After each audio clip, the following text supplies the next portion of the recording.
What's up, everybody? Welcome back to Chat Sports TV. Before we get started with this video, make sure you subscribe to the YouTube channel, youtube.com/chatsportstv. With that being said, I'm your host, Nick Dais, and today we're going to talk about the New York Giants, some of the rumors and news around Big Blue. Let's get started with a big breaking news story that happened recently, and that is the New York Giants signing wide receiver Sterling Shepard, the 2016 second round pick, to a 4-year, $41 million extension with 21.3 of that salary guaranteed. The 25-year-old wide receiver from Oklahoma, once coveted as a bona fide slot wide receiver, and he is. The Giants have made him the highest paid slot wide receiver in the entire NFL. 20th amongst all wide receivers in the NFL. Coming off a season in which he caught 66 passes for 872 yards and 4 touchdowns, making him the highest paid slot wide receiver in the entire league, has left a lot of people buzzing and wondering what exactly is Dave Gettleman doing. Look, it wasn't too long ago that they got rid of star wide receiver Odell Beckham Jr. for a couple of draft picks and Jabril Peppers from the Cleveland Browns. Sterling Shepard, watching him specifically with the New York Giants and during his time at Oklahoma, he is a guy who is a pass catching machine. When the ball is in his catch radius, he comes down with it. But he hasn't really flourished into that wide receiver that the Giants hoped he would have been coming out of Norman, Oklahoma. The one thing that is questionable about Sterling Shepard is his durability. He has missed a couple of games in his career, but he is still a young wide receiver at 25 years old. And what is very interesting is that the New England Patriots, Bill Belichick and company, were calling the New York Giants, and they wanted to get their hands on this wide receiver. And if there's one thing we do know about the Patriots is when they're interested in your guys, that means you shouldn't get rid of them. Look, the Patriots have built a dynasty. It's not even a dynasty. We're going on 20 years of dominance up in New England. And one thing that they've done and they've been very successful with is they go after players that they buy low on. They go after your players that you wasted high draft picks and you kind of want to cut the cord on. So the fact that the Patriots were interested should be a little promising for New York Giants fans. The one thing with Sterling Shepard is he is a slot wide receiver. The majority of his routes come out of the slot position. And the Giants just went out in free agency and they signed wide receiver Golden Tate, the big wide receiver signing for the New York Giants. Another slot wide receiver. Look, both Golden Tate and Sterling Shepard are solid weapons on the inside of the offense, but they are both slot wide receivers. It is interesting to see what the Giants are going to do this offseason. Look, Eli Manning is a shot fighter. I've watched Eli Manning his whole career. I myself am a Giants fan. The guy is shot. He's a shot fighter. He should have been out the league by now. He cannot throw the ball 25 yards downfield. That's one of the reasons why Odell Beckham Jr. was so frustrated with his play here. Golden Tate signed for 4 years, $37.5 million, $23 million guaranteed. He's coming off a season in which he caught 74 passes for almost 800 yards and 4 touchdowns for 2 different teams. Started with the Lions, got traded to the Philadelphia Eagles. He is a carbon copy of Sterling Shepard. Both of these guys do exactly the same thing. Now, Golden Tate has been in the league longer and he's been more productive. But Sterling Shepard is exactly the kind of wide receiver that Golden Tate is. So now you have 2 guys that you're paying roughly $9 million per season that run out of the slot position. So it's going to be interesting to see what the Giants do. My question to you guys is, how do you guys feel about the Giants having 2 of the same kind of wide receiver on their team? Leave some comments below. It does seem like the Giants need a threat on the outside, but now they have 2 guys that line up in the slot, and they have a tight end in Evan Ingram that they're really high on. With that being said, let's segue over to Las Vegas, one of my favorite places in the entire world. And let's talk about the Giants win total. Every single season, Las Vegas, Nevada comes out with odds and the number of wins that they're projecting your respected franchise to have. Look, Vegas has no bias, folks.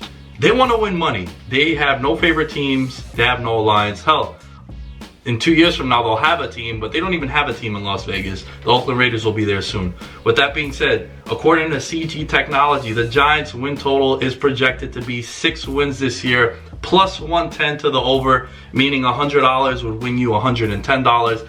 And the favorite is the under 6 wins at minus 130. $130 wins you 100. The Giants won 5 games in 2018. They currently hold the 6th pick in the NFL draft. but 8 of those games were decided by one position. Those are essentially a coin flip game according to Vegas experts. Those games don't always turn out the way they did. Look, the Giants lost 8 of those games by one possession, and you never know. If the ball bounces right, you're looking at a team that could potentially have won 9, maybe 10 games. So it is a very interesting number. They are not projecting the Giants to be a playoff team this year, but with the Giants being relatively close in a lot of these games, it's going to be interesting to see how they come out firing in 2019. Here is a list of the odds for the remaining NFC East teams, starting with the favorite, the Philadelphia Eagles, coming in at plus 110 to win the NFC East. Then we got the Dallas Cowboys at plus 140, the second favorite to win the NFC East. And then you got 2 long shots in the Washington Redskins at 10-1 odds, and the New York Giants dead last as far as odds go in the NFC East to win it at plus 1500, meaning 15-1. So for you guys watching this video, the audience watching this video, let me know who you guys think is going to win the NFC East. Look, we still have the draft to go through, and there are a couple of free agents that still haven't signed. But let me know who you guys got winning the NFC East. After the NFC East, there are the odds for the Super Bowl, and the New York Giants currently have the 13th. They are the 13th favorite to win the NFC at plus 50-1 odds, meaning $1 won you $50. And they do have a last place schedule that they'll benefit from, but they are also 125-1 to win the Super Bowl this year in lovely South Beach. That's where the Super Bowl is going to be. So Vegas is not really that high on the New York Giants and their potential to make noise this year. Look, they have a relatively low win total, and they also are a huge long shot at the division and to win their conference and to win the Super Bowl. Once again, before we move on to our next segment, make sure you guys subscribe to Chat Sports TV, rate and like the video below, and leave some more comments as you guys watch and enjoy this video. So before we get to the regular season, we still have the NFL draft, and the Giants hold the number 6 pick in the NFL draft. And there are a couple of options that the Giants have, and I would like to get some feedback from you guys, the audience. Let me know what you guys think the Giants should do. My personal opinion and what I think the Giants should do at number 6 is draft linebacker, the Butkus Award winner from LSU, Devin White. Look, the Giants, all the years watching the Giants, one gaping hole on their defense has been a linebacker. They haven't had a really good linebacker that they've drafted and developed probably since Lawrence Taylor. Look, it's been that long. When they got Antonio Pierce, they brought him in from free agency, and that's really the last big name linebacker that they've had that's been relatively productive for them. He is a hybrid linebacker that can line up on the outside and the inside, and he can rush the passer. Another option that's been circulated, and I hope this isn't the case, Dwayne Haskins, the quarterback from Ohio State. I am not a Dwayne Haskins guy. I tend to stay away from one-year starters in college football, and he just doesn't do it. He comes from a university in Ohio State in which they haven't really produced many top of the food chain quarterbacks in the next level. And then the other popular thing that's been floated around is maybe they move back or trade up. So what do you guys think the Giants should do? Should they draft Devin White, the linebacker out of LSU? Should they draft Dwayne Haskins out of Ohio State? Or should they trade out of that number 6 slot? Let us know below what you think the Giants should do at the number 6 position. Not only do the New York Giants have the number 6 pick in the draft after trading Odell Beckham to the Cleveland Browns, they acquired the number 17 selection in this year's NFL draft. And one of the names that I'm really obsessing over, and I think this guy's going to be a flat-out stud, is Clelin Ferrell from Clemson, the defensive lineman. Look, last year Clemson won the national title, and according to Phil Steele's almanac, where he recaps every single thing and every single unit, and he rates every single unit, the Clemson defensive line was the best unit in college football he's seen in the last decade. That is high praises because Alabama has had some really good units during the tenure with Nick Saban. So the fact that this kid is coming out and he is a big prospect coming out of Clemson, one of those defensive linemen that we're raving about, I would love for the Giants to get him at number 17. Another thing is maybe one of these quarterbacks that a lot of people don't have a good eye for and don't have a strong opinion of, and it's a guy in Drew Lock from Missouri and also Daniel Jones from Duke. Look, Daniel Jones is really close to the Manning family. The head coach at Duke University, where he's from, is a family friend, and he is the quarterback coach for the Manning family. So there are some comparisons there, and they know him really well. And then Drew Lock, coming off a monster junior year, kind of disappointed a lot of people in his last year with Missouri. So those are the other options at quarterback. And then another name that's been circulating, and I hope this isn't the case because I think this guy is going to be a bust in the next level, and I'm not ashamed to attach that label to him already, and that is DK Metcalf out of Ole Miss. Look, this guy became a viral sensation because of how diesel he looked in the weight room and how great he looks without a shirt on. Look, let's face it, the guy is a Greek god.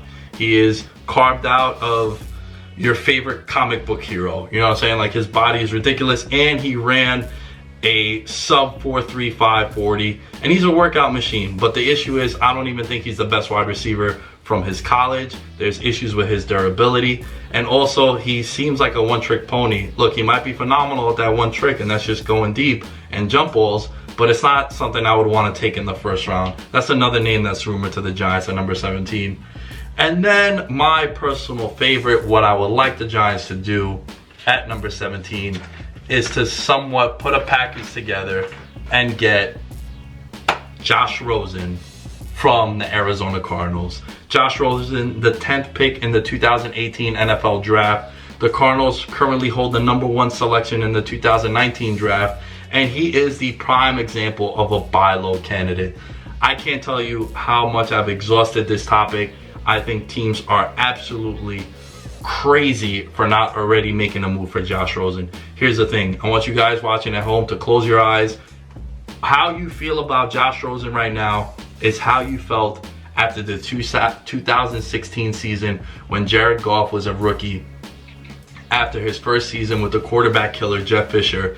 It was awful. Nobody was buying stock on Jared Goff then.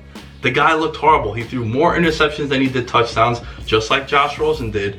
And Josh Rosen was playing with the worst offensive line according to Pro Football Focus, a head coach in Steve Wilks who got fired in his first season, the worst wide receiver weapons in the league. Look, I'm a big Christian Kirk guy, but he went down. Larry Fitzgerald, bona fide first ballot Hall of Famer, but he's also on the last hole of his career. And he has a bunch of guys that no one started on your fantasy team. And he had a guy in David Johnson, which the Arizona Cardinals ran the most HB blast, if you play Madden, runs up the middle of any team in the entire NFL. He also had the worst offensive roster, as we've been talking about. And I just think that the comparison between Josh Rosen, a guy who was a big prospect coming out of college, and Jared Goff is the perfect comparison. And now look, wouldn't you want Jared Goff on your team right now, especially the pairing with Sean McVay? I just think that if you're an NFL team, I think you have to make a move for Josh Rosen. You could buy low on him now. Look out for the New England Patriots. They currently have 6 picks in the first 101 picks of the NFL draft, 12 in total. I wouldn't be surprised if a team like New England called and made a move for Josh Rosen. Hell, if I'm the New York Giants, and as a Giants fan, I would love to get Josh Rosen here.